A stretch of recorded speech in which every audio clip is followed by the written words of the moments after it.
Bom, então hoje a ideia era continuar o nosso encontro anterior, né?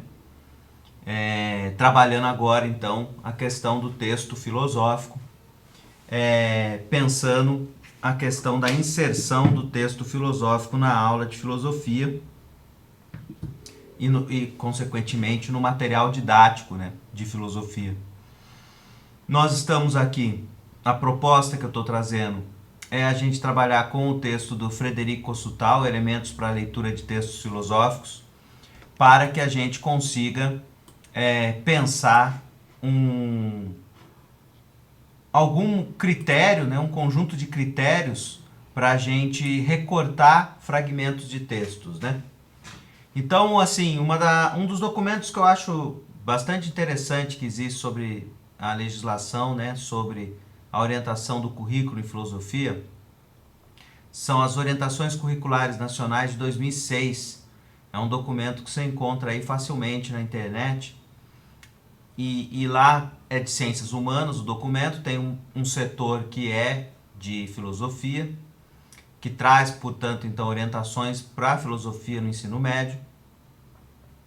E lá ele faz uma distinção de duas habilidades que ele acha imprescindíveis que a filosofia desenvolva, que é a leitura de texto filosófico e a leitura filosófica de textos de qualquer natureza.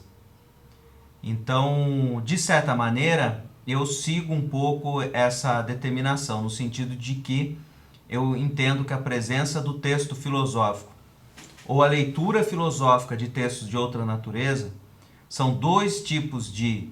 Ali são apresentadas como competências e habilidades filosóficas, né, imprescindíveis para ser trabalhada no ensino médio.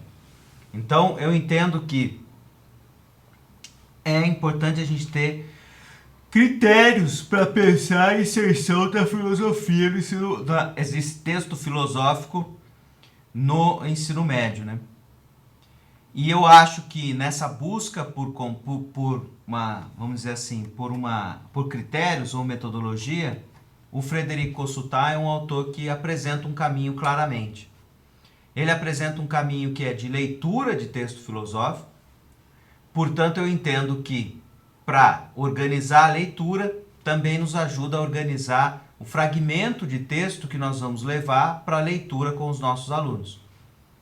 Então é nesse sentido que eu tenho trabalhado, quero trabalhar com vocês essas duas aulas, e por isso que eu dei como exemplo a dissertação lá portuguesa da autora que trabalha com uma obra completa, né?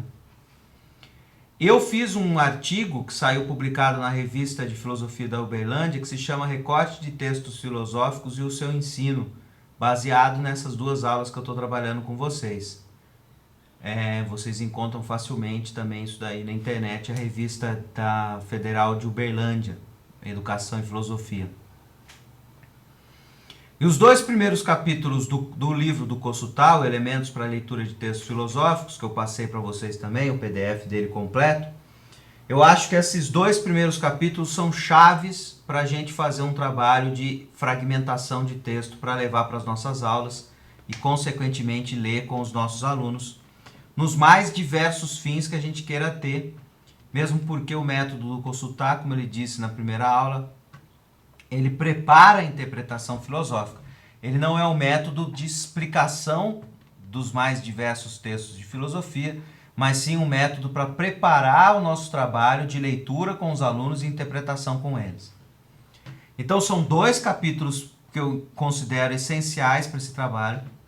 O primeiro capítulo que a gente viu semana passada, que se chama Cena Filosófica, no qual ele faz uma leitura do texto filosófico como sendo aquele em que se instaura essa cena, onde as três pessoas do discurso, a primeira, a segunda e a terceira pessoa do discurso, são reelaborados a partir dos personagens filosóficos dessa cena filosófica.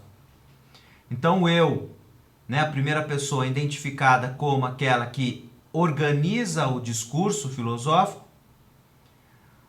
a segunda pessoa, o tu, né, ele seria, o você, o tu, ele seria a dimensão pedagógica e didática para quem está sendo direcionado esse discurso. ele diz ali então a função destinatário. E o eles, elas, são as outras doutrinas filosóficas que dialogam ou polemizam com a função autor, que é a primeira pessoa.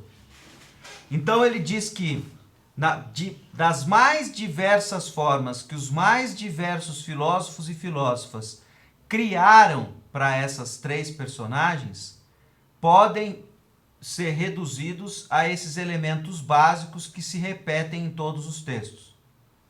Se repetem inclusive na sua ausência, né? Pode ter alguns textos que não citam explicitamente doutrinas outras como a terceira pessoa. Podem ter textos que não estão claramente colocados um destinatário, né? A função autor, ela pode até tentar apagar os traços do eu e da biografia. Porém, a função autor é aquela que organiza o discurso, então ela sempre está lá, né? Das suas mais diferentes formas. O Kossuth chega a enumerar 4, né, estilos de função autor principais, 4 funções destinatário principais, e a questão do diálogo e da polêmica, aí não tem tem exemplos lá, porque é a forma como cada filósofo e filósofa agencia, portanto, essas filiações e essas refutações na história da filosofia. Eu acredito que essa ideia da cena filosófica, quando a gente vai ler um autor, ela ajuda muito bem a gente contextualizar e entender o contexto de criação de uma filosofia. Portanto, eu acho que essa cena filosófica ela serve para a gente preparar uma aula no sentido de dizer quem é o autor, qual é o contexto que ele trabalha, qual é a linha filosófica que ele tem, com quem ele dialoga, com quem ele não dialoga, para quem que ele está pensando esse texto. Eu acho que ele ajuda então a contextualizar o texto, o fragmento de texto. E esse capítulo 2º, que gira em torno dos conceitos filosóficos, como está na tela aí, eu acredito que ele ajuda a fazer o recorte textual propriamente dito. Então o Kossuth, além de dizer que todo texto filosófico possui uma cena filosófica que organiza a enunciação da filosofia, essa enunciação se dá a partir desse núcleo definicional do conceito. Então, o que é enunciado pelo filósofo, pela função autor, destinado para a função destinatário, e que cria filiações e refutações na história da filosofia, é um núcleo definicional de conceitos. São conceitos filosóficos, portanto. Então, ele coloca aí o conceito como aquele elemento principal da criação filosófica.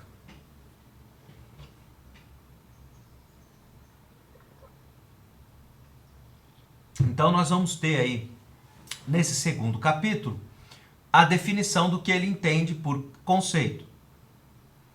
Então, vamos lá às primeiras frases em que ele coloca isso, né? Tudo evidencia que a filosofia procede por conceitos. Mas é precisamente o conceito que constitui o intermediário entre a imagem e a forma, entre o vivido e o abstrato. É preciso então analisar igualmente o movimento que instala os conceitos fundamentais de uma teoria. Então ele já disse que para ele a filosofia procede por conceitos, né? Esse conceito é um mediador entre a imagem vivida e a forma abstrata. Eu juntei as duas coisas, né? A gente já tinha visto lá que ele dizia que toda a filosofia faz a passagem do particular para o universal, né? Então, é o próprio conceito que ajuda a fazer, portanto, essa passagem, né? Então, ele é um intermediário entre o que é vivido e o que é abstrato, né? O que é tornado abstrato a partir da conceituação. E ainda ele diz que há um movimento de instalação de conceitos fundamentais de uma teoria. Aqui ele se aproxima, inclusive, um pouco da leitura estrutural de textos, né? No sentido de que um texto filosófico é uma estrutura de enunciação de conceitos. E que a gente, leitor de filosofia, segue essa estrutura que instaura os conceitos, instala e instaura, né?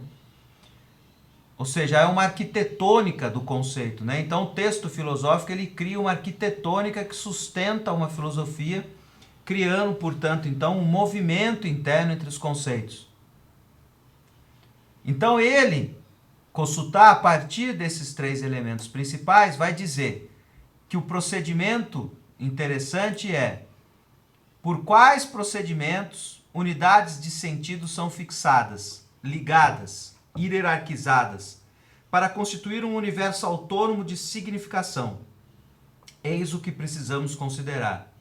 Então ele vai considerar que os conceitos filosóficos formam uma espécie de sentido que é fixado, ligado, hierarquizado pelo movimento interno dos conceitos. Para mim isso se parece muito com a ideia da leitura estrutural de texto, né? Que assim, a gente pode ler sobre esse método com o Victor Goldsmith, né? Com o tempo histórico e tempo lógico do conceito filosófico, né? Ou com a arquitetônica dos textos filosóficos do Martial Guerroux, né? Que são 2 autores aí do estruturalismo da filosofia que nos orientam nesse tipo de leitura estrutural de texto, né? Ou seja, resumidamente, a gente poderia dizer que um texto filosófico organiza uma série de conceitos filosóficos dentro de uma arquitetônica pronta. Pronta não, própria.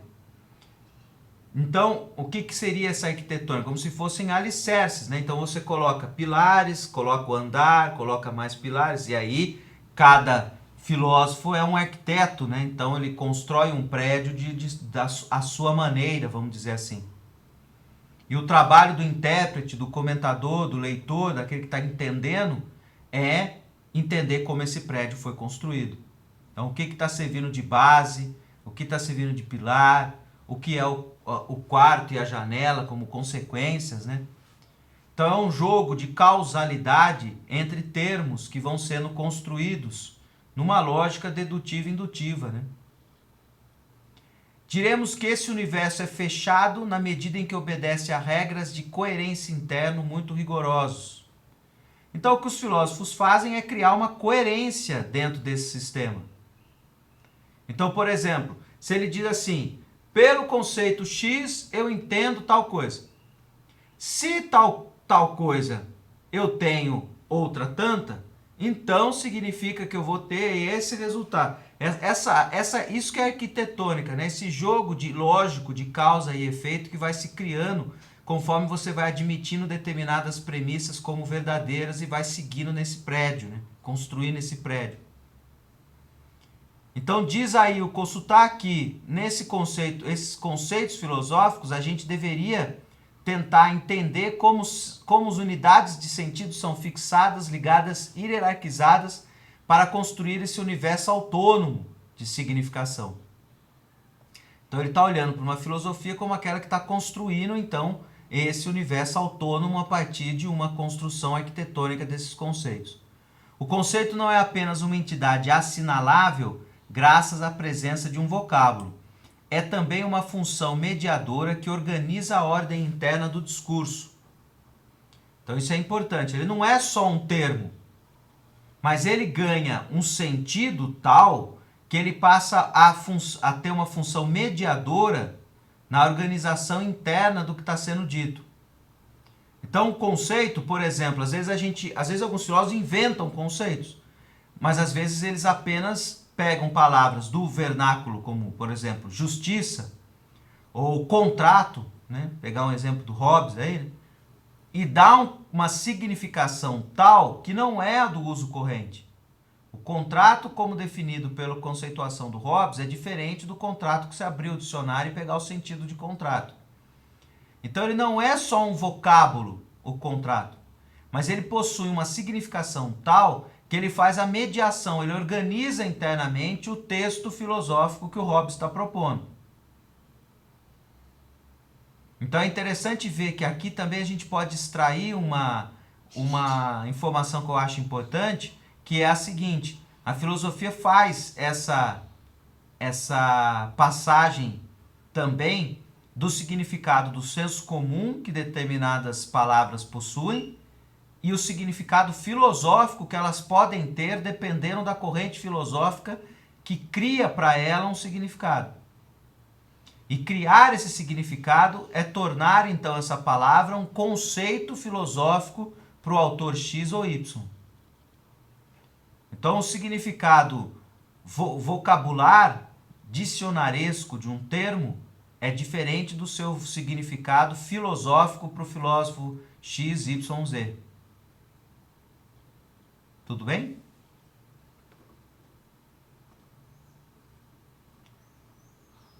Ele vai criar, então, uma primeira divisão que ele vai dizer que é o processo filosófico de constituição do sentido, né? Então, como é que é esse processo de construção dessa unidade de sentido, né, hierarquizada de uma doutrina, né?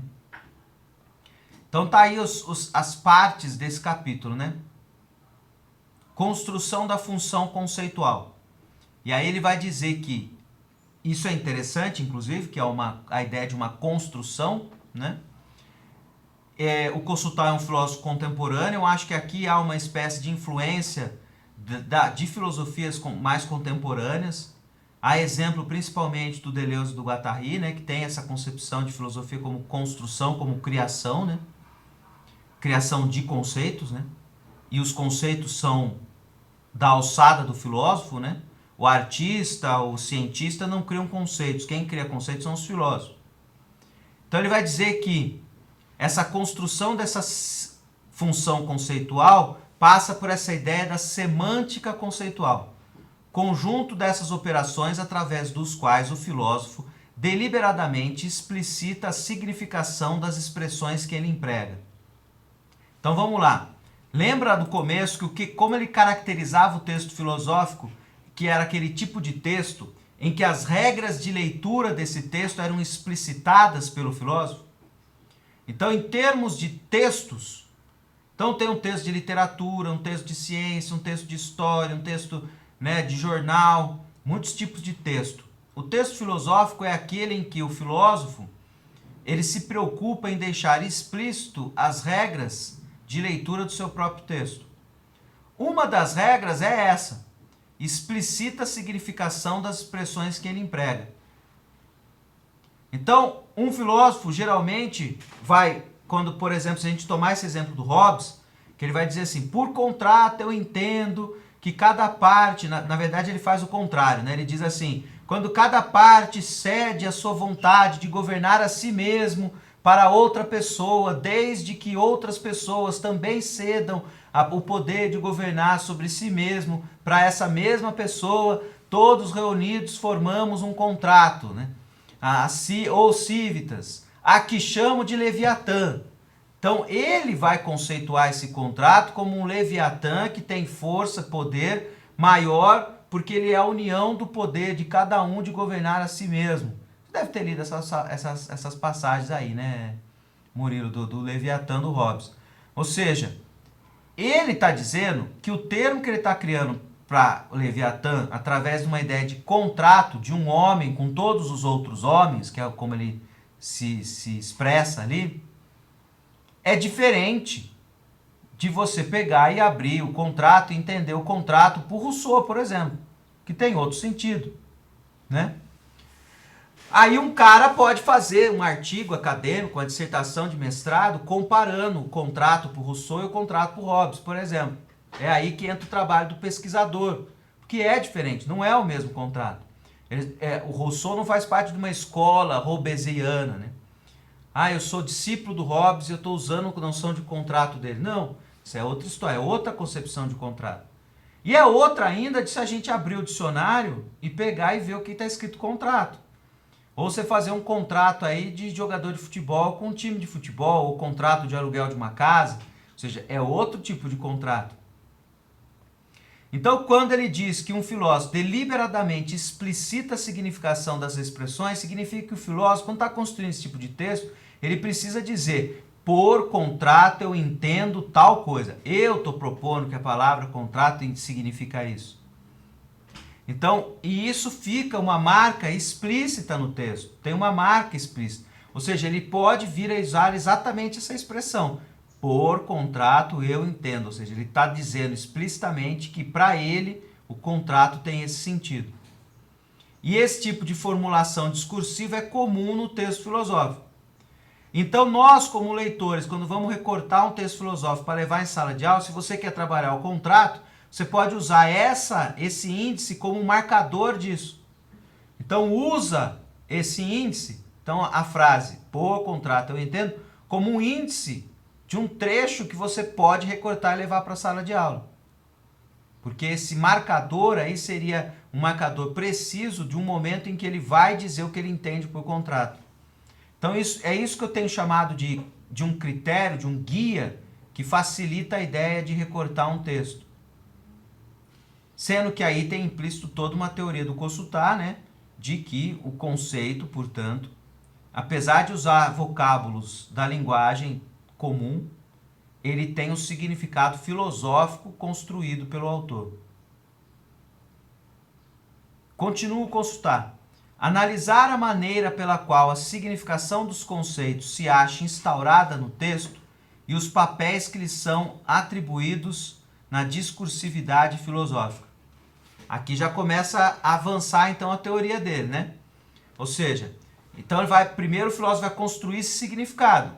Depois, esse próprio significado, né, que se acha instaurado no texto, ele também distribui papéis, ele possui papéis, ele começa a organizar a ordem interna do discurso, que é o que ele falou na aula anterior.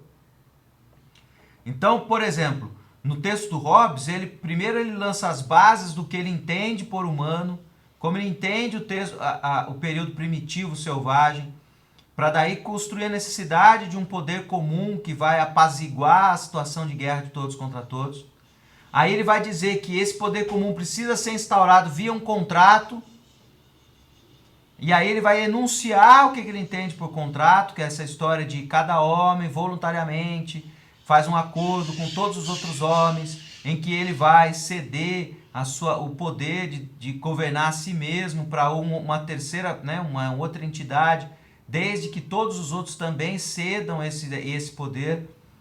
E a partir do momento que ele cria o conceito do Leviatã, o conceito Leviatã passa a organizar a ordem interna do discurso do que vem depois. A partir desse momento que esse conceito é criado, ele passa todo esse movimento de criação dele passa a ficar sintetizado naquele termo, que passa a entrar em novas frentes discursivas. Então é nisso que a filosofia vai ficando cada vez mais complexa. Então, às vezes, quando a gente vai ler um texto em que toda essa construção anterior está embutido no conceito, né, você está num outro pedaço de texto, porque daí isso passa a servir de argumentação para outros trechos. Isso que ele está tentando dizer que o movimento de instauração de um conceito, né, que passa pelas premissas e pelas conclusões, e aí é o oferecimento de um sentido para esse conceito, e aí esse conceito criado, ele passa a também organizar e fazer parte como premissa da construção de novos conceitos.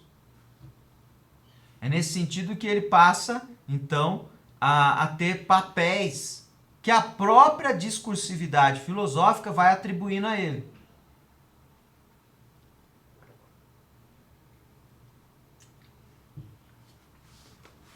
O processo de instauração do sentido, né, categorização dos termos, o que o filósofo entende por tal termo. Então ele vai dizer que esse processo é um processo de instauração do sentido, que é o filósofo categorizar os termos pelo que ele entende por aquele termo. E ele vai dizer então, e ele vai chamar isso de campo conceitual. O conceito faz parte de um sistema de remissões e redefinições ao longo de uma doutrina. E isso nos convida a não reduzir o estudo da construção de um conceito apenas aos procedimentos pelos quais o texto o define, mas a expandi-lo com todo direito à análise de suas recorrências, paráfrase ou transformações. Então, há um movimento num texto, ou num fragmento de texto, no qual um conceito é instaurado. Só que ao longo da doutrina desse filósofo, ou dessa filósofa, esse conceito ele passa por recorrências, paráfrases, transformações. Então também a análise desse conceito, e aí eu diria que uma análise para um trabalho mais acadêmico sobre ele, envolve esses novos cenários que ele vai entrando. Então aqui também a gente consegue instaurar uma divisão de trabalhos aqui, né? Há um trabalho mais de leitura de texto filosófico, que é mais, vamos dizer assim, preliminar, primeiro, que eu acredito que se encaixa muito bem no nível médio, que é a ideia de ler um conceito filosófico, apresentar a ideia de um conceito filosófico, como, por exemplo, do Leviatã, a partir do movimento que instaura esse conceito. Agora, um trabalho mais acadêmico de um graduando em filosofia é aquele que vai seguir as variações que esse conceito vai passando ao longo da obra e de todo o corpus filosófico de um filósofo. Ou seja, como que esse conceito volta em outro texto, como ele é modificado, não é modificado, ele é transformado, ele vira uma referência, como é que ele retoma esse conceito. Aí eu já acho que é um trabalho de leitor daquele que estuda filosofia. Então acho que aqui a gente cria essa divisão, que eu acho que ajuda a entender também um pouco o trabalho que a gente faz num mestrado e num doutorado. Ou seja, o mestrado e o doutorado, ele, como é uma leitura mais atenta de um texto, né, filosófico, ele não pode só apenas limitar-se a citar um conceito e dar ele como pronto e acabado. Porque às vezes na própria filosofia do autor citado, aquele próprio conceito passou por variações. E essas variações podem lhe pegar, inclusive, de surpresa, porque às vezes tem uma outra obra lá que o autor diz assim, aquele conceito que eu fiz lá atrás, eu não uso mais, ele não tem mais sentido para mim, eu não quero mais ele. E aí você fica com uma obra datada, né? Então ele vai chamar de campo conceitual todo esse campo que esse conceito acaba ocupando dentro da doutrina de um filósofo. Ele pode, inclusive, ser um campo que expande-se a partir do momento que a gente tem influências e alguns filósofos retomam conceitos de filósofos anteriores e tentam dar uma continuidade, aplicar ele num novo campo. Mas tudo isso é um trabalho de leitura bem mais atenta do texto filosófico, que não é a leitura do ensino médio. Eu diria que já é uma leitura de um graduado, de uma pessoa que está se especializando em filosofia. Eu acho que no nível médio é interessante a gente trabalhar os textos filosóficos nos quais os filósofos enunciam aquilo que eles entendem, instauram, criam um conceito. Por exemplo, um outro exemplo, né? Do Hobbes eu acho que a gente usa muito. Um outro exemplo que a gente usa muitas vezes é a Carta da Felicidade do Epicuro. É uma carta relativamente curta, até daria para ler ela inteira. Mas é possível você fazer um fragmento ali de 15 linhas, né? Para ficar um texto curto, para caber numa aula de 45, 50 minutos. E você pega exatamente os trechos onde ele fala da felicidade. Felicidade, para mim, é isso. Eu entendo por felicidade isso. Para alcançar a felicidade, você deve fazer isso, isso e isso. Então é o momento que ele instaura esse conceito. Agora, um trabalho acadêmico é um trabalho que vai ler a carta sobre a felicidade, vai cotejar outros trabalhos do Epicuro, vai entender por que ele tem esse conceito de felicidade, vai correlacionar também o Epicuro com outros filósofos do mesmo período que também fizeram texto sobre a felicidade e de alguma maneira situar, né, o conceito de felicidade ali naquele período histórico, né, e como que ele dialoga com períodos anteriores e posteriores. Esse já é um trabalho mais acadêmico de filosofia. Eu acho que aqui, inclusive, nesse texto, a gente pode pensar essa questão da propedêutica em filosofia, né?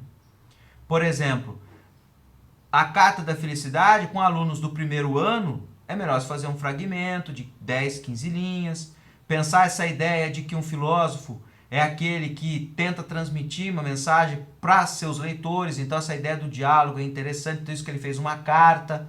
Essa carta é meio que uma instrução, né, sobre como seguir essa ideia da felicidade, ou seja, se aproxima daquilo que é muito comum hoje em dia também, né, essa ideia da filosofia de vida, né, o filósofo como um cara que ajuda a viver bem, né? Não é só esse que a gente está acostumado, Kant, esses filósofos da verdade, que não sei o que, não, era uma filosofia muito mais prática, né, pragmática, direta. Agora, para um aluno do terceiro ano, já dá para você trabalhar a ordem do discurso da carta como um todo, relacionar com o contexto histórico do helenismo, por exemplo, fazer leituras mais complexas dessa carta, né? E interdisciplinares, eu diria até. Enquanto que no primeiro ano você pode trabalhar o nível do discurso carta, escrever uma carta para alguém, o que é essa ideia, de tentar convencer alguém de uma ideia, de uma doutrina, de uma sabedoria de vida que você entende, que você desenvolveu. E para um terceiro ano, que já estão mais maduros, você pode correlacionar isso com o período helênico, né? Um período de império, diferente do períodos anteriores, de democracia e tudo mais, que é o que costuma se fazer, né? Só que no livro didático de filosofia, quando se apresenta Epicuro, apresenta-se isso tudo de uma vez só. Não se cria essa propedêutica. Então você recebe um volume único de história da filosofia, né, de um livro didático, agora mudou por áreas, né, falando em função do antigo. E tudo isso é apresentado junto. Não cria-se essa propedêutica, olha, no primeiro ano faça isso, não sei. Eu estou dizendo isso porque, por exemplo, para matemática, eles têm muito nítido a diferença entre o que se faz na matemática no ensino médio e no ensino universitário. Então, no ensino médio, você trabalha com as operações básicas, algumas funções, uma função de segundo grau, mas, por exemplo, integral, diferencial, essas coisas você vai aprender só na universidade, você tem essa distinção. E, ao mesmo tempo, eles sabem muito bem o que eles têm que dar no primeiro, no segundo e no terceiro. Porque eles têm essa relação de progressividade muito marcada. Nós não temos essa relação de progressividade, né? Um filósofo não é o outro melhorado, né? Não tem essa... Às vezes alguns acham que isso pode ter na história da filosofia, né? Como se você fosse passando da medieval para moderna, para contemporânea, você fosse ficando mais progressiva a filosofia. Isso eu acho uma leitura bastante equivocada da filosofia. Então a gente precisa construir usos propedêuticos da mesma filosofia. Então o próprio texto do Epicuro ele pode ter um tratamento para aluno do primeiro ano, para o aluno do terceiro ano. O Epicuro, acredito eu, que é um tipo de texto, inclusive, que dá para você trabalhar no ensino fundamental com ele. Com a noção de carta, a própria noção de carta é muito interessante. A noção de instruções, né? Que até o conecta bastante com a filosofia egípcia e babilônica, que era uma tradição dessas filosofias fazerem esses textos que eram instruções, né? Inclusive, talvez seja uma tradição ali, né? Os próprios textos antigos, talvez você saiba melhor do que eu até, tem muito dessas instruções, né? Tanto no Alcorão, na Bíblia, na própria tradição judaica, né? Essa ideia de que um ancião, um ancestral mais velho, passa para os mais novos um conjunto de lições morais para serem seguidas, né? De certa maneira, talvez possa ser isso, entrar num regime que você possa trabalhar no fundamental com isso, né? Continuando aqui, e aí vem na página 44 a explicação propriamente dito do que ele está propondo como um método de leitura, né? Então aqui novamente nós temos um contato com o que é o método de leitura para o consultar. Se lá a gente teve a cena filosófica e a definição das três pessoas do discurso como elementos para a leitura do texto filosófico, elementos no sentido de que eles estão presentes em todos os tipos de texto filosófico de diferentes formas, mas eles estão presentes. Os filósofos precisam construir isso. Aqui, de novo, essas pessoas do discurso vão enunciar, vão lidar com conceitos. Então, todo texto filosófico tem conceito, mas cada um constrói esses conceitos à sua maneira, né? Dá os seus significados para esses conceitos. Só que ele possui um núcleo definicional, que é um elemento que, por consultar, é universal em todos esses textos. É o que está presente em todos os textos. Constituído, então, pelo termo significante, o sentido e a referência. Então, por termo significante, ele vai entender a escolha do termo. Por exemplo, contrato, felicidade. Né? São filósofos que usaram palavras que já estavam no uso corrente e deram um significante, fixaram um significado para eles, diferente do que é o uso corrente. Tem filósofo que cria conceitos, como, por exemplo, Platão criou o conceito de ideia. Não existia antes dele. Ele inventou ideia. A partir do momento que ele inventou, a palavra ideia, ela ocupa o espaço vocabular nosso, com um sentido comum, tipo, tive uma ideia, eu tive uma sacada, eu tive, né? E ele passa também a ser retomado por outros filósofos com outros significantes que não aquele que o Platão deu, inclusive. Então, a partir do momento que ele cria isso, isso pode ser retomado depois. Por isso que tão importante quanto a escolha do termo ou a criação de um termo é o sentido que se dá a ele, que é o segundo elemento aí. O sentido que seria, então, esse traço definicional, né? Esse elemento diferenciador, estabelecendo, tá faltando ali, né? Estabelecendo, tá errada a palavra ali, Murilo. A relação entre os conceitos. Então, o filósofo precisa construir esse traço definicional, esse elemento diferenciador, eu acho essa explicação boa, né? O que diferencia, portanto, quando o Epicuro vai usar a palavra felicidade e vai dizer que a felicidade é isso ou aquilo, da própria noção de felicidade que está no dicionário, por exemplo, ou que era o uso corrente lá eu não sei qual era a cidade do Epicuro, mas na cidade lá dele, que ele usava, que ele andava na rua, ensinava, né? Eu não sei se era de Atenas mesmo. Então esse traço definicional, esse elemento diferenciador, é ele próprio que vai estabelecer a relação entre os conceitos, porque às vezes você pode construir um conceito que tem dentro desse próprio sentido outros conceitos, né? Conceitos já criados pela doutrina. E ainda ele coloca que essa construção sempre tem uma referência, que ele chama de elemento extralinguístico, tá faltando um O ali, né? Manifestado através do exemplo e do caso particular. Então, olha que interessante, ele vai dizer que a referência é quando o autor dá o exemplo ou um caso particular para exemplificar, para dar uma materialidade para aquele conceito que ele criou.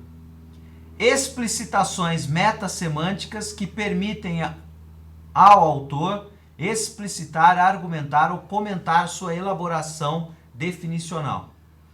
Então ele vai chamar a referência desse elemento que ele chama de extralinguístico, no sentido de que é um exemplo, é uma materialidade, porque os outros dois seria linguístico, né? A escolha de um termo e o sentido que você dá para ele. Aí você vai lá e dá um exemplo da vida prática, conta um caso particular, você está saindo da língua, você está dando uma materialidade para ele. É lógico que você está usando a língua para explicar essa materialidade, mas é nesse sentido que ele chama de extralinguístico. Então acaba sendo uma explicação metasemântica que permite ao autor, né, tá um S a mais aí, explicitar, argumentar ou comentar sua elaboração definicional. Então, por exemplo, se a gente pegar um autor que não usa exemplos, ele não está ampliando o poder de explicação, argumentação e comentário da sua própria elaboração filosófica. O uso do exemplo, do caso particular, é para ampliar a sua capacidade de argumentar, explicar, comentar a sua própria criação. Então, o que o Costard vai dizer é que o núcleo definicional do conceito, portanto, é formado pelo termo, o sentido e a referência. O termo e o sentido não tem como o filósofo não construir, ele vai ter que construir. É que existem filósofos que abrem mão de dar exemplos, de dar casos particulares, que ajudam a gente a entender, né? Até porque, como é um elemento de materialidade, se esse filósofo opta por um tipo de filosofia que é abstração pura, ele vai cada vez mais se distanciando da materialidade. Então, o caso particular, a referência, tomando o caso da ideia do Platão, por exemplo, ele é todo construído em termos de um exemplo que está sendo dado. Na verdade, ele começa com o exemplo, né? Imaginemos uma caverna com um monte de gente acorrentada. Então, ele começa com o exemplo. Depois que ele abstrai e diz, né, que aquilo lá é uma representação do que se passa entre a sensibilidade e a inteligência. Daí ele começa a abstrair. No caso do Leviatã, por exemplo, o próprio nome do conceito é quase como se fosse a referência, né? Porque ele faz referência a esse monstro, né? Muito forte, né? Essa figura mitológica de um monstro marinho gigantesco que tem muito poder, como o próprio sentido do conceito de contrato que ele está criando, do contrato, como consequência do contrato que ele está criando. O contrato vai criar um poder tal que é como se fosse o poder de um Leviatã. Tá vendo como é o termo que é construído como já um exemplo? Então eu vou construir um poder soberano tal que ele é como o Leviatã. Então, para explicar o poder soberano, ele usa a imagem metafórica do Leviatã. Por isso que é um elemento extralinguístico. Porque talvez, naquele contexto que ele vivia, todo mundo entendia a figura do Leviatã como esse monstro marinho com muitos poderes. Né?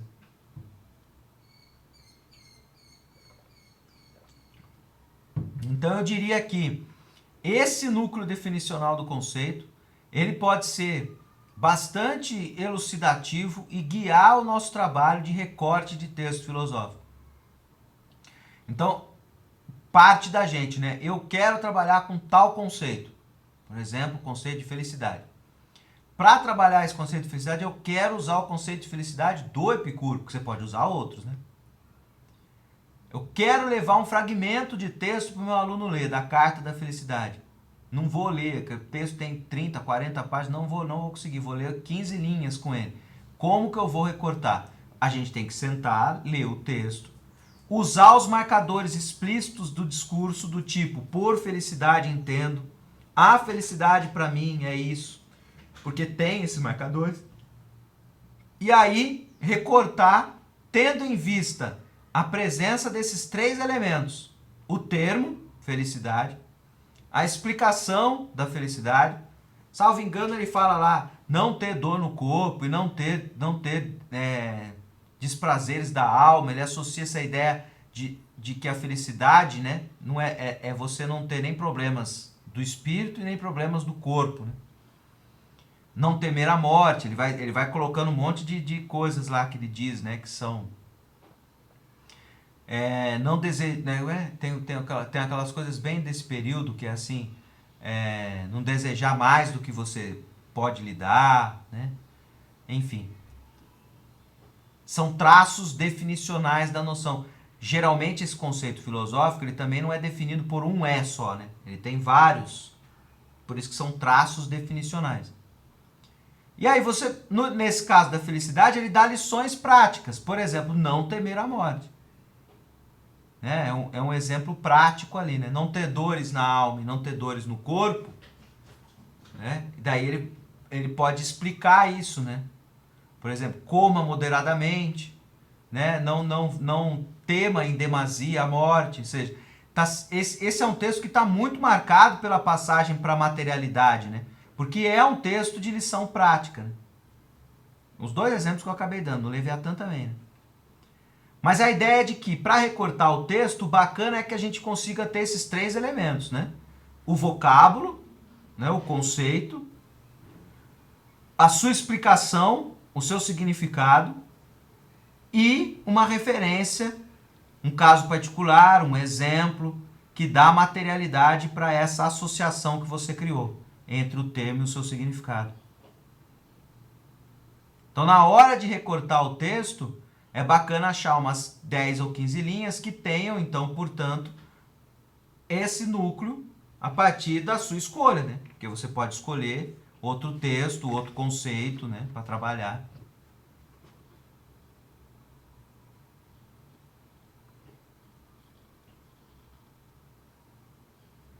Eu separei aqui mais uma frase do Kostá porque para marcar bem, porque esse faz parte da definição dele do método de leitura. Né?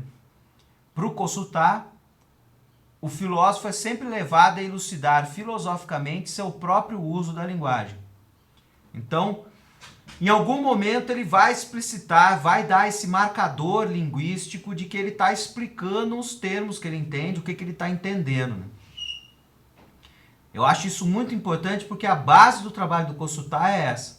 Né? O texto filosófico é um tipo de discurso onde acontece esse movimento. Inclusive, Em termos de leitura filosófica de textos outros, você pode usar esse elemento como uma explicação do que é uma leitura filosófica. A leitura filosófica é aquela que vai atrás de elucidar os implícitos, os pressupostos filosóficos daquilo que é dito. Então você pode ler um texto de literatura, um texto de jornal, de jornalismo, né, uma história, geografia, outros artigos, tendo em vista essa preocupação de que ler filosoficamente é ir atrás dos pressupostos implícitos daquilo que está sendo dito por aquele autor. Porque o filósofo é aquele que faz isso explicitamente. É aquele que explicitamente diz os pressupostos daquilo que ele está afirmando. Porque é esse o movimento de instauração do conceito. Você coloca a base, os pilares, depois a laje, você vai construir nesse prédio a partir desse jogo de inferências que é o trabalho filosófico, de arquitetônica de relação conceitual. Diz ainda aí o consultar, mais uma frase que eu peguei: qualquer trabalho explícito sobre o sentido nos indica que as escolhas definicionais ou de denominação não são arbitrárias. Então, não é arbitrariamente que um filósofo escolhe o sentido e o termo, né, e as definições que ele dá para um determinado termo. Não é arbitrário isso. É algo que ele constrói, né? Examinando atentamente os textos, descobrimos que os autores se justificam, argumentam a propósito das distinções. Olha o traço linguístico aí. Procurar os momentos em que um filósofo justifica, argumenta por que ele está usando aquele termo com aquele sentido. E às vezes se dão ao trabalho de demonstrar a legitimidade de suas opiniões. Então, o texto filosófico é aquele em que o filósofo explicitamente argumenta, explica, justifica por que ele está dando aquele sentido para aquele termo. E às vezes tenta até demonstrar legitimidade. Eu estou fazendo isso por causa disso, disso e disso e disso. Tudo bem, Murilo?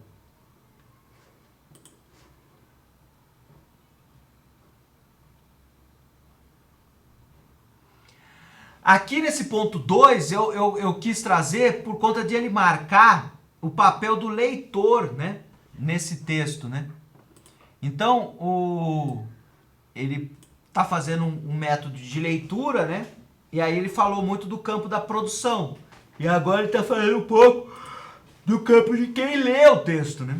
Então, quando o leitor aborda um texto, ele deve determinar o sentido das expressões e procurar a definição delas, como se cada filosofia reinventasse a linguagem.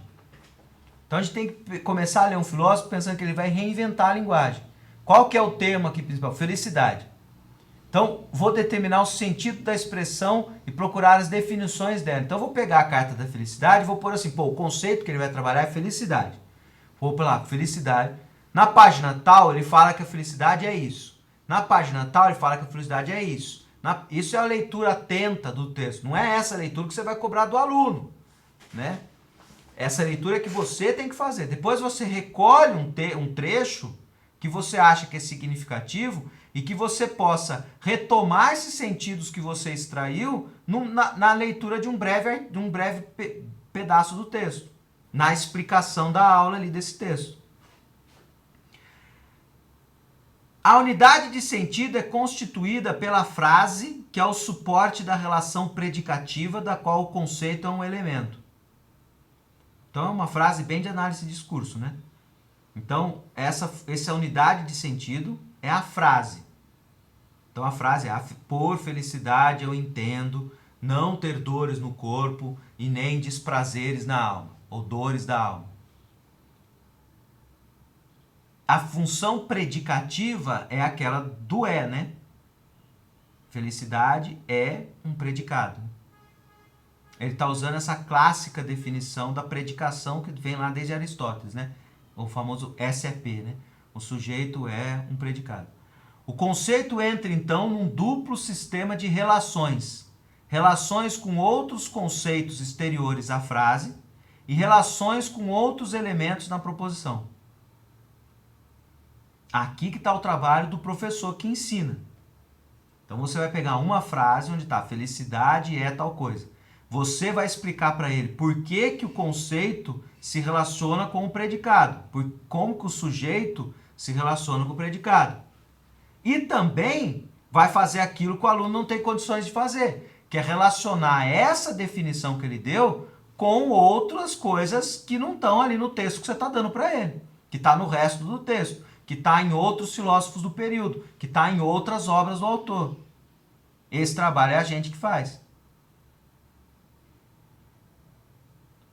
Então, o trabalho de leitura de texto filosófico na sala pode ser resumido dessa forma. Você vai apresentar um fragmento de texto, no qual você vai tentar mostrar que aquilo ali é o trabalho filosófico, porque ele escolheu um termo e deu um sentido para ele e deu um exemplo prático disso. Tá tudo isso. E você vai fazer na leitura atenta com o aluno, como se fizesse ali uma anotação na margem, né? Olha, o conceito é tal, o significado dele é tal, o exemplo que ele deu é tal. E aí o seu trabalho de explicação é dizer, olha, o Epicuro tinha essa noção de felicidade porque ele vivia num período tal. Ele tem em outras passagens do texto essas outras explicações adicionais a esse sentido que está aqui. Ele também dizia que a felicidade era tal. Ou seja, é o seu trabalho de explicação que complementa essa leitura desse fragmento. Tudo bem, então? Eu recomendo esse trabalho com a ideia de fragmento do texto filosófico. Por que isso? Porque eu acho que é muito mais legal a gente ler o texto com o aluno para que ele se confronte com o texto e confronte o professor, leitor daquele texto, do que sempre trabalhar com ele na noção de que nós somos o emissor do discurso. Do tipo, ô pessoal, vocês sabiam que o Epicuro disse que a felicidade é isso? Aí na aula depois você fala assim, vocês sabiam que o Kant disse isso?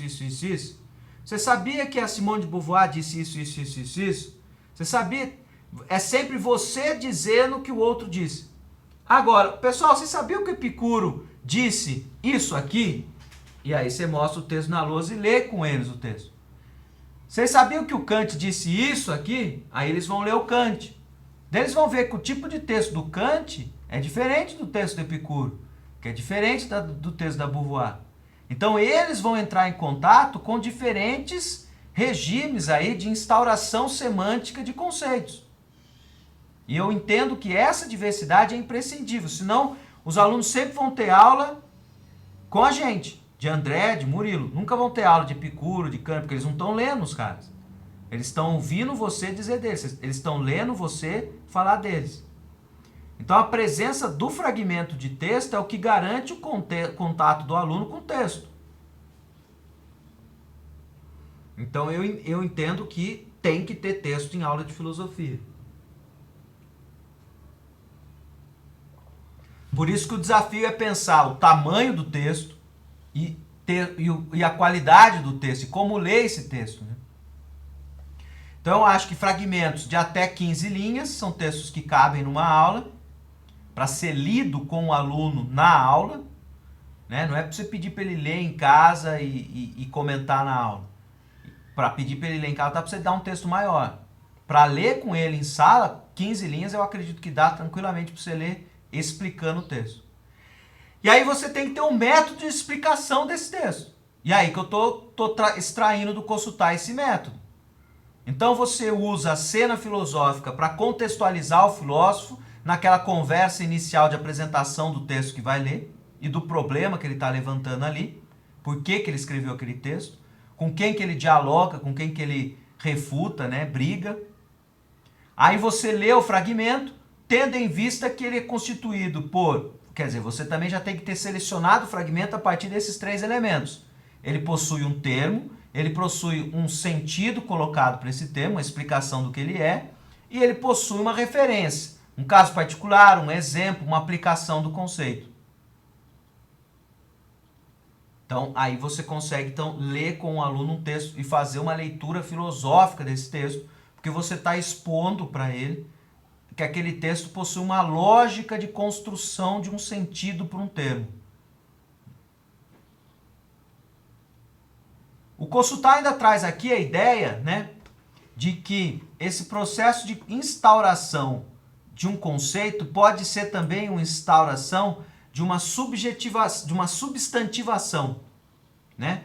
Então, a criação do termo pode passar por isso, né? Estamos, portanto, em presença de um procedimento que permite fixar objetos de pensamento mediante uma forma linguística. Então, aqui é ele explicando como que ele entende essa construção do sentido de um conceito, né? Então, por exemplo, quando você constrói a ideia de felicidade para Epicuro, é como se você estivesse fixando a felicidade como um objeto de pensamento. Então, por felicidade, Epicuro entende tal e tal, tal coisa. Então, você transforma aquilo que é do uso corrente. Eu tive um momento feliz, felicidade para mim é isso, né? Através da fixação de um sentido para ele, né? Eu gostava de trabalhar com aquela música que quem eternizou ela foi o Lupicínio Rodrigues, né? A felicidade é uma casa lá atrás do mundo que ele vai em um segundo. Eu gostava dessa ideia da velocidade do pensamento, né? Para explicar para os alunos o que era o pensamento. Como é que você vai em um segundo para aquela casa lá no fim do mundo? Você só vai nela pelo pensamento. Isso é o pensamento, né? Ele diz também que as figuras linguísticas de instaurar essa substantivação é o uso do artigo definido ou do sufixo dade, né? Tipo, a felicidade. Né? A gente usa esses elementos, né? Por exemplo, vamos falar da maldade. Aí quando você pega maldade, é como se você estivesse fazendo aquilo que ele falou lá atrás, né? Passagem do particular para o universal. Então você tem um exemplo de uma coisa que foi má, né? Mas a maldade, você sai desse particular e vai para o universal. Perceba que o fragmento ele faz isso, vai e volta, né? O processo de instauração do sentido é hipoabstrato, mas ele tem a referência que devolve a materialidade para o texto. Esse zigue-zague que o texto filosófico faz é importante no processo de explicação e fixação desse sentido, né? Aí o Kossuth vai dizer, então, portanto, a conceitualidade, olha lá de novo, ele transformou a própria noção de conceito em conceitualidade, né? É interessante o texto do Kossuth que a todo momento, aquilo que ele faz, ele aplica no texto dele, né? Não se fundamenta sobre qualquer tipo de nome. Distingue-se habitualmente os nomes próprios, termo singular que denota uma certa substância individual e definida. Os nomes comuns não definidos, homem, livro, e nomes abstratos, beleza, bondade, que são termos universais que não denotam por si mesmo um ser individual, mas ou uma classe de indivíduos ou qualidades e ações que podem ser associadas a indivíduos.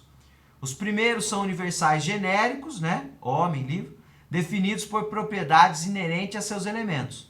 E os segundos são universais caracterizantes, né? São, vamos dizer assim, caracterizam algo. Então, o que ele está dizendo é que esse processo de conceituar por substantivação é esse processo em que você pega, né, uma palavra e dá um sentido para ele, e esse processo é um processo de complexificação do significado desse termo, né? Esse termo passa a ter um significado que não é individual, é de uma classe de indivíduos, e é uma qualidade, né? Ou uma qualidade e ação que não é associada a um único indivíduo. Então, quando você diz assim, por livro, entendo, por homem ou humanidade, entendo, ou a beleza é tal coisa, a bondade é tal coisa, é esse processo de conceituação para o Kossuth, né? Que é esse processo de passar da imagem, né, para o abstrato, né? Como ele diz lá, do vivido para o abstrato, da imagem para a forma. Esse processo que ele está chamando então de conceitualidade. A conceitualidade é dar esse sentido para a palavra. Ele continua aqui explicando então o que é essa conceitualidade, né? E aí ele vai dizer então, o conceito filosófico apresenta-se como um operador textual, graças às propriedades da língua, permite categorizar o real, ou o ser, integrando-os no domínio do dizível. Olha que frase bacana. Né? Ele é um operador textual, então tá aí a explicação sempre do Kossuth como um cara da teoria do discurso, Então ele analisa o texto filosófico a partir dos elementos textuais que ele apresenta aos seus leitores. Então o conceito é um elemento textual, né? Só que ele é operador textual. O que ele opera? Ele opera exatamente essa passagem do vívido para o abstrato, da imagem para a forma, do particular para o universal. Então ele permite categorizar o real ou o ser, integrando-os no domínio do dizível. Aqui é uma forma de ele expressar-se, né, dizendo que o que eu posso dizer daquele ser. O que eu posso categorizar desse real que eu vejo. Por isso que é do domínio do dizível. Para isso ele deve articular um termo significante, aquele que figura no lexo de uma doutrina ou da filosofia em geral, a um sentido, conjunto de propriedades que o especificam, e a uma referência, designação de entidades extralinguísticas. Ele retomou, então, o que ele estava definindo como núcleo definicional do conceito. É você escolher um termo, você dá um sentido para ele como um conjunto de propriedades que o especificam e trazer uma referência, designar uma entidade, um exemplo, um caso particular, que se aplica a esse sentido. Ele é um objeto do pensamento. É legal ele chamar o conceito de objeto do pensamento. Ou seja, é aquilo que o pensamento cria, inventa, né? Construído dentro da ordem da representação, pela qual tentamos reatribuir, de forma unívoca e explícita, a significação que queremos dar às palavras, às coisas e às suas relações. Então, o filósofo que cria uma significação para as palavras, coisas e a sua relação, e a relação entre as palavras e as coisas. E ele instaura esse sentido através desse núcleo definicional do conceito, que é a escolha do termo, que vai representar uma palavra, uma coisa, ou uma relação entre palavras e coisas, vai fazer um sentido, vai dar um conjunto de propriedades que vão especificar o que é para ele isso, e vão dar uma referência, um campo de referência para que você conecte isso à materialidade de novo. Isso tudo é um complexo funcional cujo componentes cada doutrina agencia à sua maneira. Então, de novo, aquele jogo que ele cria, né? Esse núcleo existe em todas as doutrinas, mas cada uma faz isso à sua maneira. Que é naqueles primeiros slides que a gente trabalhou, que é a ideia da filosofia como produtora de sentido. Então, cada uma produz o sentido, mas cada um produz à sua maneira. Então, tem esse jogo é criado, né? Então, ele tem elementos que são universais, mas eles são criados, agenciados, materializados a cada caso. Então, cada filósofo tem que ser lido como cada filósofo, construindo isso à sua maneira.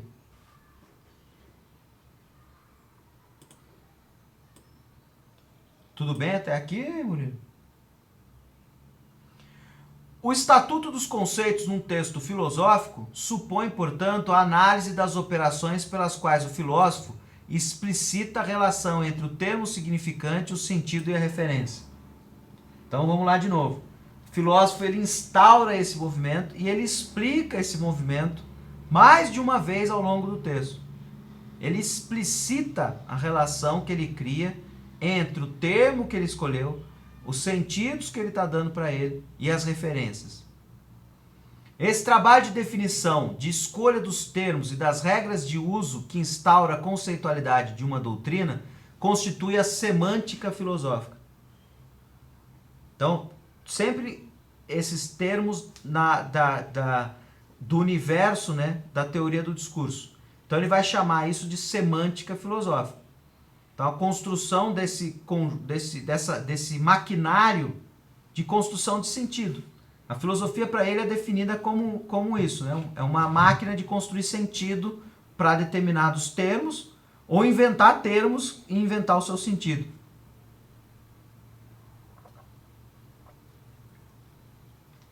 Então, aqui também nós temos esse pressuposto implícito, que é essa imagem que ele faz da filosofia, né? Provavelmente, se você faz uma imagem da filosofia, que a filosofia é descobrir verdades eternas e universais, que que residem aí no universo abstrato, eterno, talvez não caiba muito bem aqui, porque daí o trabalho do filósofo é esclarecer, é dar acesso a esse mundo que já está aí, né? No caso aqui dele, não. Ele tá chamando cada filosofia de uma construção de sentido.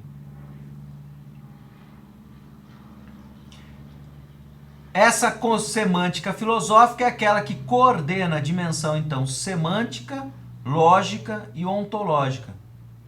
Então, a semântica filosófica é aquela que coordena a construção de sentidos, a ordem lógica aí das causas e efeitos, das relações que são criadas, né? E como ela cria uma explicação, ela cria o ser, ela é ontológica também, né? Aí, mais uma vez, para marcar, né?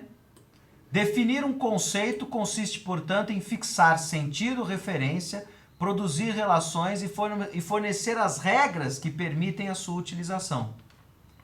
Então, identificar um termo significante, construir um sentido, descrever a referência. Então, são duas formas de novo, relacionar aqueles três termos já apresentados, né? Identificar um termo significante, construir um sentido e descrever a referência. Então, pode ser esse o trabalho do leitor, né? Você, como leitor, identifica qual é o termo que esse filósofo está usando. Como que ele constrói um sentido para esse termo? E como que ele descreve as referências que ajudam ele a explicar esse jogo entre o termo e o sentido? Então, lembrando, é sempre um texto para o leitor, né, que eu estou tentando fazer o esforço de tentar mostrar aqui. Ao explicar que o leitor deve ler o texto filosófico dessa forma, ele nos ajuda, portanto, a recortar um trecho filosófico para ler com os nossos alunos. Aqui eu estou retomando então aquilo que ele disse no começo, né? No começo ele já dizia que todas as obras constroem uma teoria geral do conhecimento, do sentido e da linguagem. E que esse método que ele está trabalhando é a ideia de que uma filosofia é uma teoria da produção de sentido. Então tem que ter esse pano de fundo, né? Senão o consultar não funciona para você. Se você enxergar a história da filosofia de uma forma diferente disso, como eu dei o exemplo, por exemplo, de encarar ela como o filósofo, aquele que revela a verdade que já está aí, né? Talvez porque aqui é toda uma construção, né? Mostrar que o filósofo é um construtor de sentido, né? Não um revelador de verdades eternas e universais. Cada doutrina produz seu próprio universo de discurso dentro dessa perspectiva. E lhe é necessário manter a exigência de um retorno ao mundo da experiência comum. Por isso que tem a referência, né? Ela se vê, assim, obrigada a ligar estreitamente pedagogia e ontologia. É interessante aqui, porque aqui ele está tentando nos dizer que os filósofos são pedagogos por excelência, porque eles explicam o que eles estão construindo. Eles fazem esse esforço. Então a gente pode imaginar que essa característica que ele está dizendo é como se fosse uma régua de intensidade, né? Alguns são mais pedagógicos do que outros. A gente pode colocar um pedagogizômetro. E a gente vai medindo assim. Tem aqueles filósofos que não são muito pedagógicos, não, porque eles não explicam tanto assim como é que ele está construindo a filosofia dele. Tem outros que são muitos, bem pedagógicos. Eles vão explicando ponto por ponto. Eles fazem questão de chamar o leitor e dizer, olha, você entendeu? Eu estou fazendo isso. Olha aqui, vou explicar mais uma vez para você. Toda a filosofia é atravessada por uma tensão entre essas duas exigências complementares, a pedagogia e a ontologia. Com efeito, se a filosofia de maneira, às vezes, vertiginosa, cria um universo denotativo, trata-se sempre de um universo ideal, que, diferentemente daquele engendrado pelo artista, não oferece um substituto estético ou visível. Então, o nosso mundo que a gente cria, não tem ali não é um quadro que você assiste, né? Você tem que ler ali e entrar nesse mundo, né? Que exigem procedimentos lógicos nossos, né? Que são abstratos, que se passam no pensamento. Mas propõe um esquema de inteligibilidade dele e encontra aí nisso a sua legitimidade. Então, como ele é um processo de instauração de um sentido abstrato que faz parte de uma maquinaria que faz a gente pensar, o filósofo ele precisa apresentar o esquema de inteligibilidade desse mesmo mundo. O que às vezes é dispensado, por exemplo, dos artistas, né? O artista não precisa escrever um romance e depois escrever uma explicação de como ler o meu romance. Olha, quando eu fiz essa metáfora aqui, eu quis dizer isso. O filósofo não, ele diz isso, ele faz isso. Por isso que o Kosutai, inclusive, chamava o tipo de discurso do filósofo de discurso constituinte, porque é aquele que constitui um sentido e a inteligibilidade desse próprio texto. Ele faz questão de dizer isso. A particularidade dos textos filosóficos consiste em reformular explicitamente ao nível conceitual o que a língua oferece espontaneamente. Aqui de novo aquele traço que eu já denotei mais para trás, né? A ideia de que a língua nos oferece palavras e sentido para essas palavras. Só que o filósofo é aquele que explicita isso no nível conceitual, ou seja, ele dá um sentido outro, né? O que é atestado pelo papel considerável desempenhado pelas análises de sentido em toda a tradição ocidental. Cada doutrina propõe uma interpretação filosófica da identidade, da diferença e da semelhança. O filósofo, por sua vez, opera na organização dos signos e não nos signos organizados. Isso é interessante também, né? Diferente do linguista que trabalha com o discurso. Então, o linguista já trabalha com os signos organizados. O filósofo não, ele constitui, ele organiza os signos. É ele que dá um sentido, né? Então, ele como linguista da teoria do discurso, ele é o que está lendo esse campo já organizado. Então, ele está nos ajudando a entender como ele é organizado. É isso que consiste o livro dele, né? Aqui são algumas frases soltas que eu peguei só para a gente finalizar, né? Campo conceitual, que é aquilo que eu já tinha também falado lá, né? Podemos pensar que, de modo ideal, lidamos em filosofia com uma tentativa frequentemente afirmada de construir um campo homogêneo e fortemente coerente, que recubra todo o campo do real. Aqueles grandes sistemas filosóficos, né, dos grandes filósofos, geralmente eles tentam dar conta de quase a totalidade do campo do real, né? Eles querem falar sobre tudo, né? Essa é uma pretensão mais da filosofia antiga e tradicional, né? Talvez a filosofia contemporânea ela já esteja mais limitada a determinados temas e tópicos, né?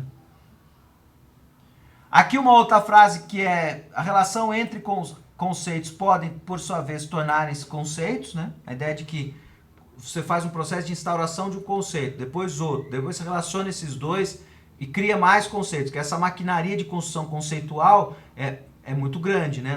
Para um filósofo. Ele constrói uma obra filosófica, possui muitos conceitos. Quando a gente trabalha no ensino médio, a gente recorta alguns conceitos, né? A filosofia se caracteriza pela autoexplicação de suas categorias semânticas.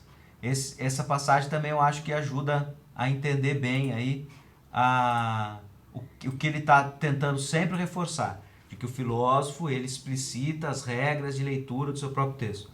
Ele tenta legitimar aquilo que ele constrói. Então aqui uma outra forma de dizer isso, né? Uma autoexplicação das suas próprias categorias. Ela própria está, enquanto objeto no mundo, sujeita ao esquema conceitual que organiza. Isso é interessante também, porque a gente vê isso acontecer nele mesmo, né? Eu estou tentando aumentar aqui para ver se a frase aparece inteira aí para você. Acho que agora eu consigo. Se eu aumentar aqui, né?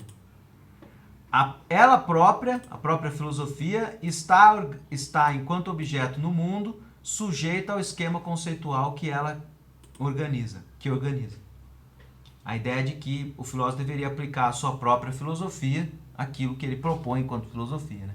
E geralmente é o que acaba acontecendo na obra, né?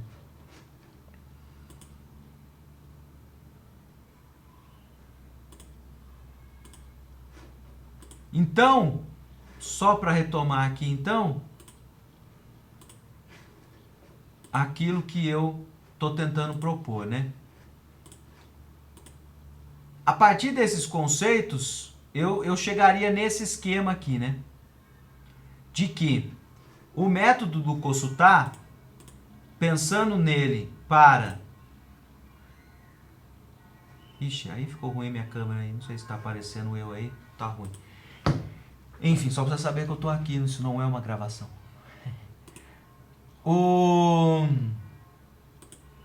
Eu acredito que aquele primeiro capítulo todo da cena filosófica serve muito bem para contextualização, né?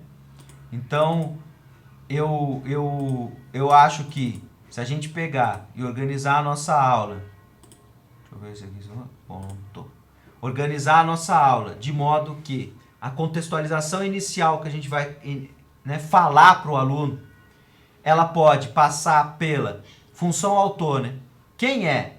Quem é esse nome próprio? O texto está em primeira pessoa ou é uma escola? Que escola que ele fazia parte? Quem é o responsável por esse discurso? Ou seja, de que forma o autor se coloca? Quem é esse autor? Também ele dizer se esse texto, né, é um texto discursivo, é um ensaio, é um diálogo, é uma carta, que ele tem essa função, texto filosófico, né? Ele está sendo direcionado para alguém, você está tentando argumentar e convencer alguém de um punhado de ideias, né? E todo filósofo, de alguma maneira, ele entra numa rede de ideias que já existem. Então ele, às vezes, deixa explícito com quem ele dialoga e com quem ele briga, polemiza. Eu acredito que isso pode ser organizado em termos de uma fala que sirva de apresentação do texto que você vai trabalhar com o aluno. E o texto propriamente dito seria aquele em que o recorte, né, que você vai trabalhar com o aluno seria exatamente aquele em que você faz a escolha do núcleo definicional do conceito. Exatamente o trecho em que aparece, né, o termo, o traço definicional dele e o exemplo ou caso particular que o autor criou para conectar esse texto.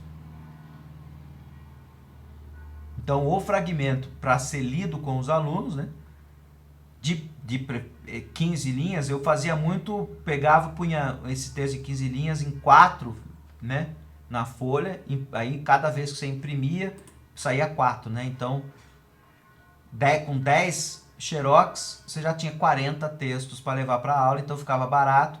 Eu sempre entregava para os alunos, recolhia no final da aula, né? Eu não deixava com eles, a não ser que eles pedissem, né? Alguns às vezes pediam, professor, posso ficar com esse texto? Posso colar? Aí eu deixava, ia lá, 4 na página, porque é um fragmento de 15 linhas, né? Então, eu acho que cabia muito bem. Eu fiz... pedi para vocês lerem lá o texto da... Esqueci o nome da mulher. A mulher tem um nome enorme também, né? Portuguesa, lá sobre o trabalho com o texto do Platão em sala de aula. E ela cita o Kossuth, não sei se vocês chegaram nessa página, mas ela também cita esse autor que é o Michel Tosi. Ou Tosi, né? É M de Michel. Que a professora Lídia Rodrigo, que é uma professora que trabalha com ensino de filosofia aqui no Brasil, na Unicamp, tem, né, ela cria esse método aqui baseado nas ideias desse Michel Tosi de leitura de textos filosóficos. Então ela organiza a aula em função dessa perspectiva. E aí aqui nós temos um exemplo de uma metodologia de aula que não é aquela do Galo, né? Aqui é outra, né? Então ela partiria de uma aula que primeiro tem uma problematização, né? Uma atitude indagadora que visa romper com a visão comum do mundo, colocando em questão o sentido aparente das coisas, bem como as opiniões humanas. O objetivo, assim, é estimular a adoção de uma postura filosófica frente ao real. Então, o que ela está propondo aqui? Que para começar uma aula, a gente deveria começar, ou no caso aqui também o material didático, né, por uma problematização. E o que significa problematizar para ela? É ter uma postura de questionar o real que está na sua frente, tomando ele como tendo um sentido aparente, permeado de opiniões do senso comum. Então, vamos lembrar aqui de 2 exemplos já trabalhados na aula, né? Aquele lá, exemplo da aula da Rufinone, que ela começava perguntando para os alunos o que eles entendiam por estética. Para aí ela levantar exatamente a questão de associar ao cosmético, à perfumaria, ou também à procura, né, estética, né, de fazer um corte de cabelo, uma maquiagem, essa ideia de ficar mais bonito, para daí trazer o sentido filosófico. Por que eu estou trazendo isso? Porque eu acho que isso tem a ver com algumas coisas que o Kossuth disse, principalmente com essa ideia de que os termos que estão lá no processo do núcleo definicional do conceito, muitas vezes são noções que a gente usa no sentido comum, como contrato, felicidade, justiça, entre tantos outros, né? Então, essa ideia de que problematizar um termo do senso comum é um trabalho filosófico, né? É considerado como um processo de elaboração de questões a partir de afirmações consideradas verdadeiras e formulação de problemas fundamentais subjacentes às respostas acerca das questões levantadas. Então é esse processo inicial de diálogo, uma aula dialogada, portanto, em que você provoca essa pergunta e esse processo de problematizar as respostas que eles vão dando para um determinado conceito que você queira trabalhar. A aula começa com isso. Depois que ela vai para a conceitualização, enquanto tentativa de definição de um conceito ou de noções filosóficas através de uma concepção que permita alcançar a sua essência. Então ela também tem essa visão de que alcançar a essência é alcançar esse núcleo definicional puro de um determinado termo, né? É quando, por exemplo, felicidade é tal coisa, né? Embora se refira ao real, o conceito traduz esse real num outro plano, o da significação geral e abstrata. O conceito fala da experiência concreta, mas de um modo abstrato e universal. É assim que a filosofia pensa o mundo. Então, ela também está fazendo essa passagem que o Kossuth está propondo. Essa ideia de que o termo sai do particular e vai para o universal, mas ele deixa essa referência para voltar, né? E a argumentação, então, o trabalho, para mim, parece esse. Você começa com uma problematização, você traz um texto que vai trazer uma definição filosófica desse termo que você quer trabalhar e que você problematizou, e você enaltece, ressalta, destaca o processo de argumentação, considerado como a exposição das razões que conduzem à dúvida e que a fundamentam.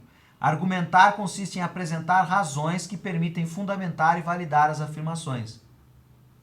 Então vamos lá. O Kossuth não diz que o texto filosófico é aquele que faz essa fundamentação e validação, legitimação daquilo que ele mesmo afirma. Então também é mostrar para o aluno que no próprio texto você tem esse trabalho de construir uma legitimação para aquilo que você dá, né? Para aquilo que o filósofo cria. Por que eu estou trazendo essa explicação adicional aqui como método de aula? Primeiro e mais importante de tudo, né, Murilo, é que é um outro método que está aí referenciado para vocês e que aparece naquele texto que eu pedi para vocês lerem, né, sobre o texto lá que é a centralidade do texto filosófico, né? A centralidade do texto no ensino de filosofia, da Maria de Lourdes de Andrade de Pina Pereira de Oliveira. Sabia que ela tinha um nome compridão? Que trabalhou aí, então, o Fédon, né? Eu acho que ela trabalhou o Fédon do Platão inteiro com os alunos, né? De Portugal, né? No ensino médio de Portugal. Não sei se você teve tempo de dar uma lidinha lá nesse material aí. Deixa eu achar que eu perdi. E ela cita esse método como sendo o método que ela usa em sala de aula. Então, por isso que eu quis trazer essa referência aí completa para não ficar perdida, se por acaso ficou, né? Ficou perdida lá em algum momento. E aí eu acho que, né? Não sei se você teve tempo de dar uma lida nisso daí. Talvez uma referência importante para não passar em branco também, é de que o currículo aí português de filosofia, ele pensa para o seu 12º ano, que seria então o terceiro ano do ensino médio, né? Uma visão de que a filosofia ela deva trabalhar com a leitura de textos integrais, né? E dizendo que isso daí, inclusive, é uma forma de eles entrarem em contato, né, com uma obra integral, para daí, de fato, eles entrarem, né, em contato com o discurso filosófico. Eu vou até projetar aqui para isso ficar bem evidente, né? O contexto daquela obra. Porque é um método, né? É um currículo em que trabalha exatamente com isso. Chegou aí, Murilão? Olha lá. O programa de filosofia A, né? É Portugal, isso, né? É um programa que já existe desde 2006, né? Foi renovado, mas ele continua mais ou menos igual. É o programa de filosofia. Ele vai passar toda uma explicação do porquê e tudo mais. Eu vou tentar chegar aqui numa parte que está mais sintetizada, né? Ó, a apresentação do programa, né? A disciplina de filosofia A no 12º ano adota e define como próprios os seguintes finalidades, os seguintes objetivos gerais, né? Então vamos lá. Reconhecer e compreender a especificidade do saber e do discurso filosófico. Dominar progressivamente as competências específicas inerentes à leitura e à produção do discurso filosófico. Apropriar-se do saber filosófico através da análise, interpretação, comentário e apreciação crítica de obras filosóficas. Perceba então, discurso filosófico, obra filosófica. Eles têm essa preocupação de que, para o aluno que está no 3º ano, o bacana seria que ele lesse uma obra de filosofia na sua integralidade, né? Então, depois eu posso mandar para você esse texto se você quiser, não tem problema nenhum, posso pôr no WhatsApp. Visão geral do programa. Leitura integral de uma obra por cada um dos 3 módulos. Então, lá um ano dividido em 3 partes, né? Então, aqui a gente divide em 4 o ensino médio, né? A universidade geralmente divide em semestre, né? Então, ele pede para cada um o professor escolher uma dessas obras para ler integralmente com os alunos. E a nossa amiga nessa dissertação de mestrado, que é uma espécie de mestrado profissional em ensino de filosofia, muito parecido com o prof, ela escolhe o Fédon do Platão para fazer esse trabalho de dissertação, né? Então, num primeiro módulo, você pode perceber que é filosofia antiga e medieval, né? Gorgias, Fédon e Metafísica, O Mestre de Santo Agostinho e Proslogium do Santo Anselmo, que eu não conheço essa obra, não sei se você conhece. No 2, você vai perceber que daí já é filosofia ali por volta do 500 até 700, 800, né? Então começa lá com o Pico de la Mirandola, com o discurso sobre a dignidade do homem. Tem filósofo português, Francisco Sanches, eles inserem a filosofia portuguesa aí, né? Descartes, Locke, Hume e Kant, né? E o 3º ano já seria mais a contemporânea com o século XIX, né?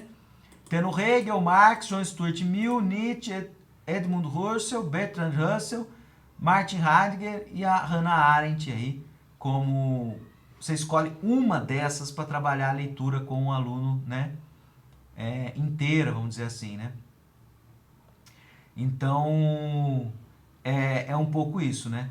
Eles trabalham, então, com a ideia de que você precisa... E aí eles dão toda um trabalho, né? Olha lá. Isso que eu acabei de ler com vocês, por que ela fundamenta no Michel Tosi, né? O próprio ler filosoficamente um texto é trabalhar segundo algumas dimensões que podem ser tidas como propriamente filosóficas, sem exclusão de outras possíveis. O programa adota como dimensão filosófica mais relevante o trabalho de análise e comentário das obras nas seguintes dimensões: o problema do texto, então problematização, a sua rede conceitual, conceitualização, e a sua estrutura argumentativa, a argumentação. Então, é um método que se baseia nessas 3 ferramentas como os trabalhos filosóficos, como sendo aquilo da competência filosófica. Por isso que eu quis dar aquele destaque lá, porque era um subentendido que tinha no texto. Tudo bem? E aí, esse é o programa, né? Então, daí, termina o programa aqui. Eles fazem uma espécie de ficha aqui de leitura, né, das obras, que tem cada uma delas, o horizonte temático, os conceitos que ela aborda. Pô, isso daqui para mim é de uma riqueza incrível. O cara fala assim, leia essa obra. Tem assim, ó, uma explicação, uma síntese do horizonte temático e os conceitos que aparecem lá.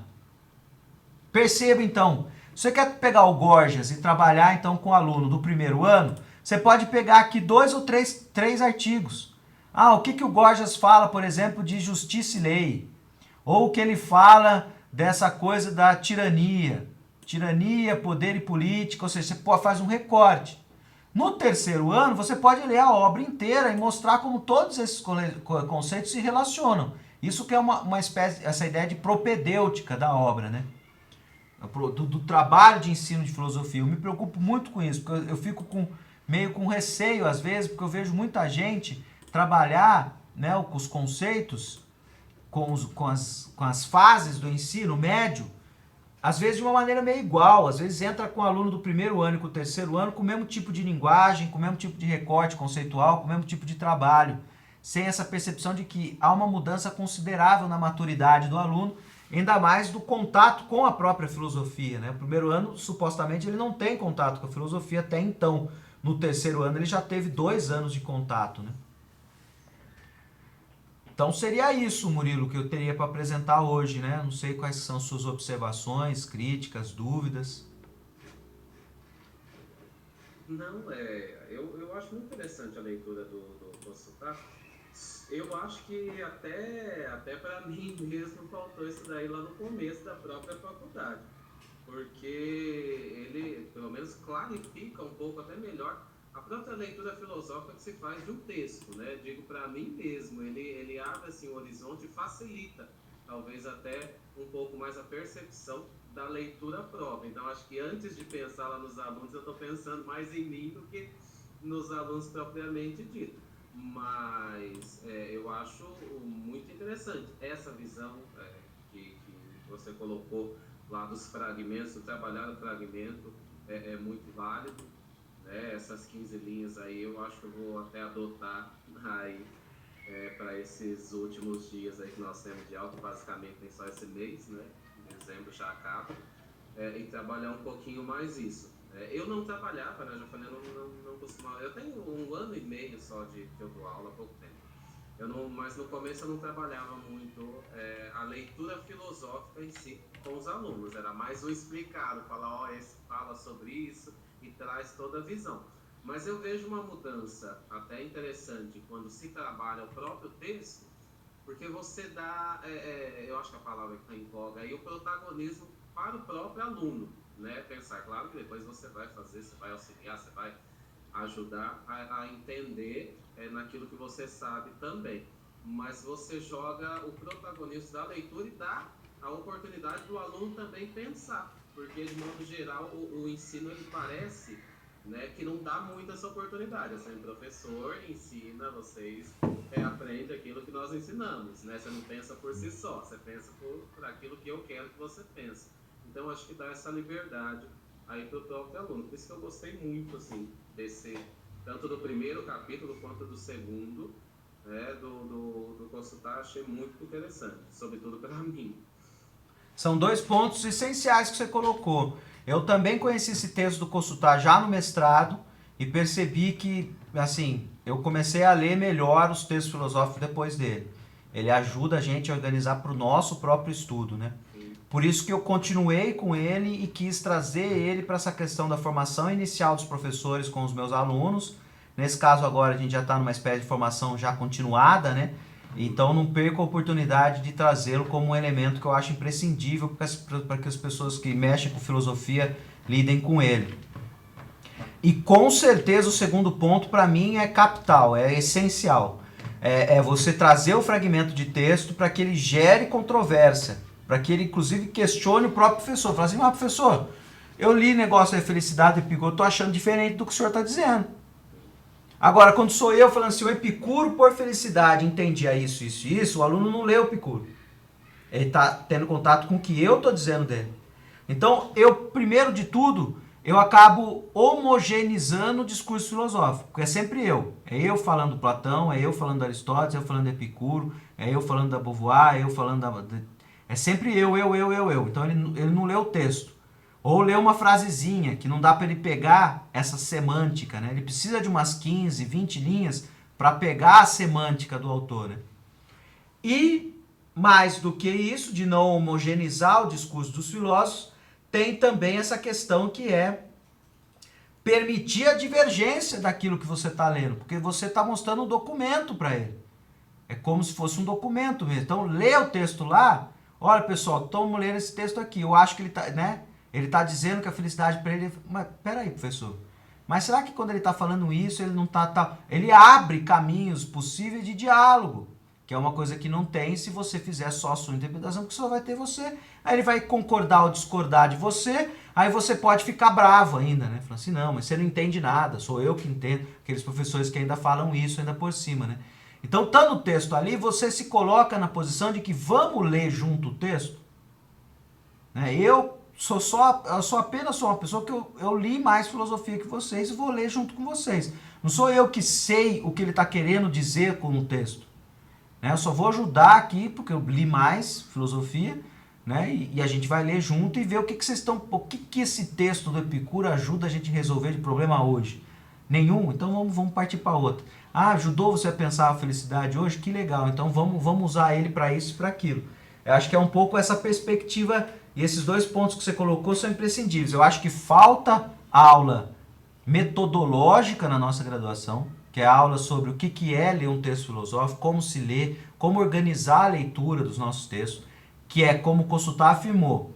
Isso é diferente de interpretar o texto. O grande problema é que os professores de filosofia de universidade acham que os métodos, eles já são a interpretação do texto. Eles apenas preparam a interpretação do texto. Obviamente que alguns métodos, eles já são um método que já interpreta, né? Por exemplo, se você for pensar no método psicanalítico de ler um texto, e você trazer todo aquele arsenal da psicanálise, e aí você vai ler um autor como aquele que está... aquilo que ele está dizendo é uma representação de um complexo familiar que ele tem um lance edipiano. Pronto, matou, não tem interpretação mais. Ou, sei lá, uma interpretação marxista. Ah, não, vamos... Né? Daí você vai ler todo o texto a partir de uma relações de relações de classe. Né? O autor é burguês, então ele defende esse ponto de vista. O autor é popular, então ele fala a partir dessa classe. Então, tem alguns métodos que talvez essa parte da interpretação venham junto. Mas existem outros métodos, como esse do Kossuth, em que ele só prepara a interpretação. Você pode, com o método Kossuth, interpretar psicanaliticamente, interpretar marxistamente. Ou deve ser isso que fala, né? Marxianamente. Mas você pode interpretar de outras formas. Ele mesmo não está interpretando. Ele está só te ajudando a organizar como é distribuído o texto, né? Então eu acho que falta muito isso.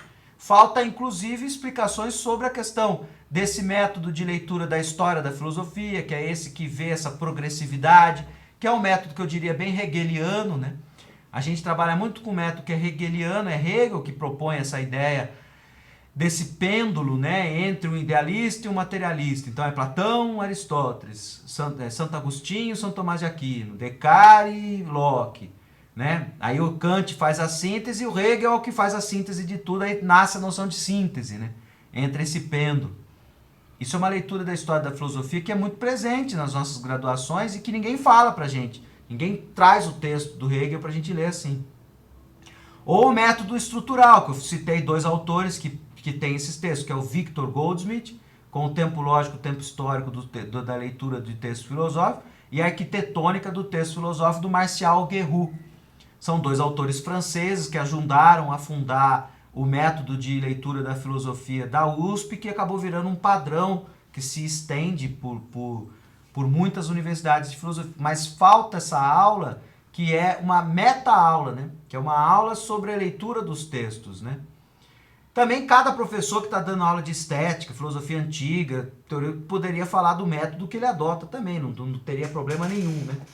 Mas eu acho que falta isso, e por isso que para mim também, conhecendo depois o texto do Kossuth, me ajudou a que eu li depois, né, daquilo, né? Eu já tinha feito a graduação, me ajudou muito depois, né? Bom, acho que é isso então, Murilão.